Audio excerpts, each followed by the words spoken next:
your classrooms. K-12. Let's ask, what do these classrooms look like? These are the numbers from 96, 2006, 2040. So when you look at white, black, Hispanic, and you look at the numbers, and you look at, let's look at African American, 14, 14, 9. This is as a percentage of the total. White, 45, 35, 25. And you look at Hispanic, 37, 46, 60. In your classrooms, that demographic phenomenon is happening much quicker because they're coming. They're from a neighborhood where they're proud to be a part of 4 kids in the family instead of 2. They're proud to have come and been at work in the shipyards of Houston. It's happening. And it's your responsibility to educate, right? So, actually, it's our responsibility to educate, and that's every single person in this country. So, what does that look like in a school district? Let's do a pop quiz. All 3 years of 3rd grade, for me, I hated pop quizzes because they popped a quiz on me. I didn't know what the answer was. I wanted to study up and know the answer because I wanted to be the kid in the class that could raise the hand.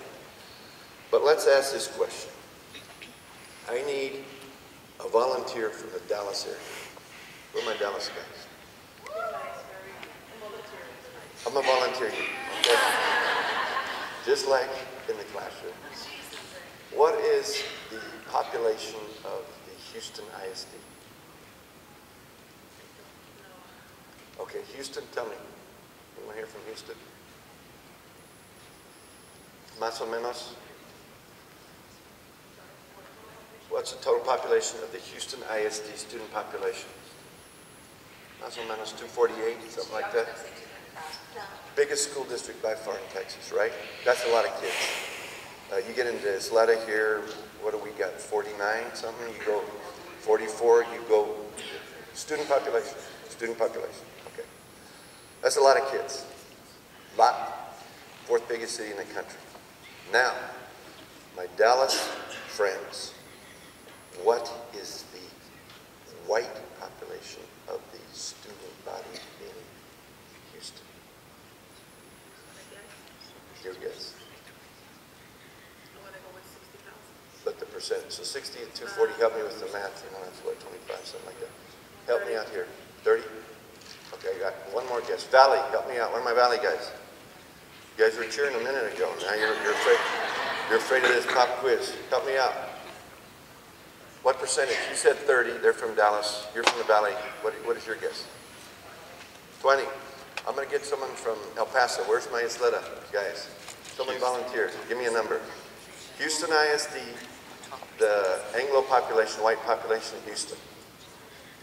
Okay, we had 40, 30, 17, something like that. Here's the answer. No.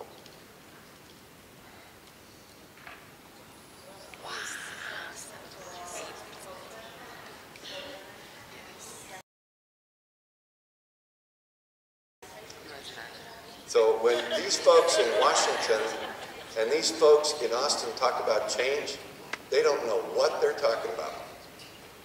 That's a slide that not one of your lawmakers knows. Not one. You hear me? I know all these guys. They're my cuates. They're my compañeros. I've had 1 or 2 adult beverages with them, but not more than that. And I know them well. And they have no idea. Even the Chicanos. Not one.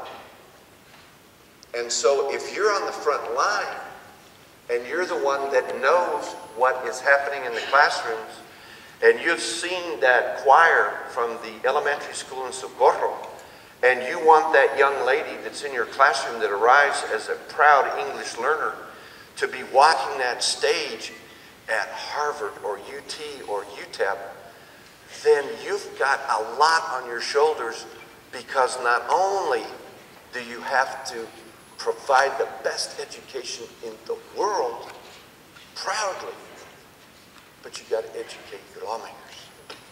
That's a problem. So let's look at how that works. These slides are available.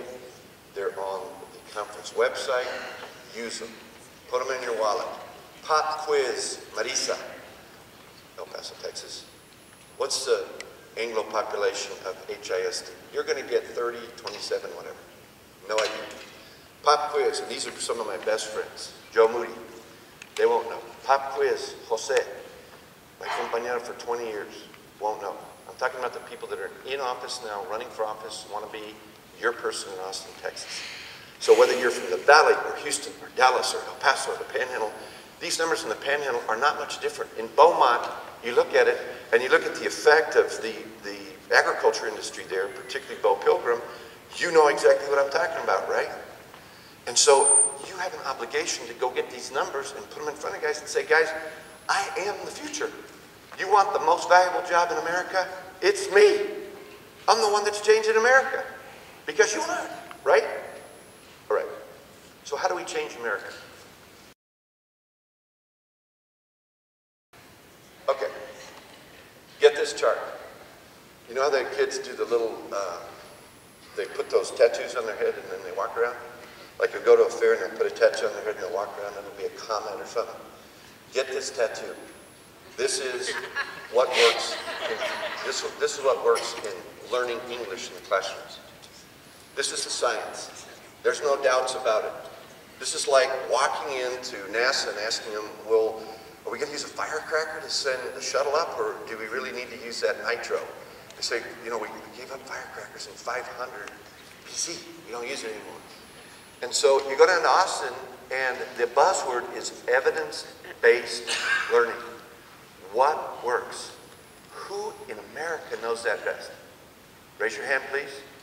Take another bow because you are the experts. You know it best because you're doing it every day. And if you take 1 million student files in Houston, Los Angeles, other major areas, and you take the efficacy, that's a big word. It took me all of the 9th grade and the second year of 9th grade to learn it. And you ask what works, this is what works. You don't have to go back. You don't have to go to another conference. You don't have to listen to anybody else. This is it.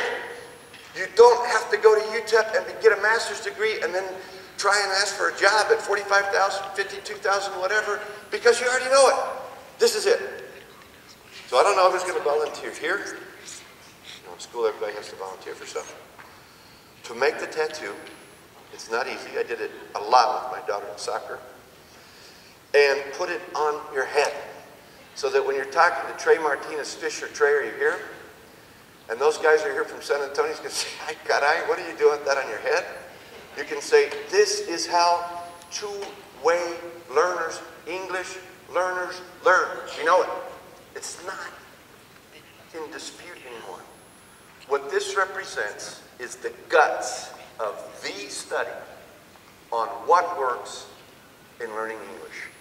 And each one of these lines represent the end product of 13 years in a public education system on how folks learning in English and Spanish did.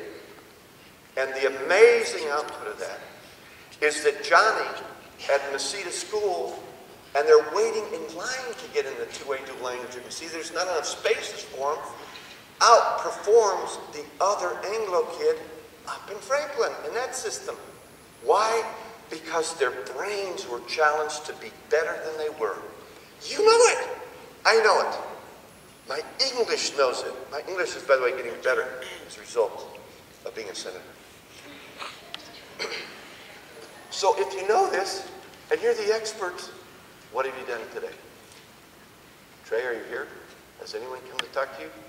I predict that they're going to have a tattoo on their head by the beginning of session. They're going to be walking the halls to try and get you to work with that bill. Because you are the experts and you need to tell them what works and what doesn't work. When you show them this, they're going to ask, what are these lines? Well, there was an experiment, a place like Arizona, another place like California, where we're just going to go English only. And in fact, we're going to hit them over the top of the head if they speak a word of another language. Don't believe me, it happens. It happens recently in El Paso, Texas. El Paso, Texas. There's that line. That's the bottom line. It doesn't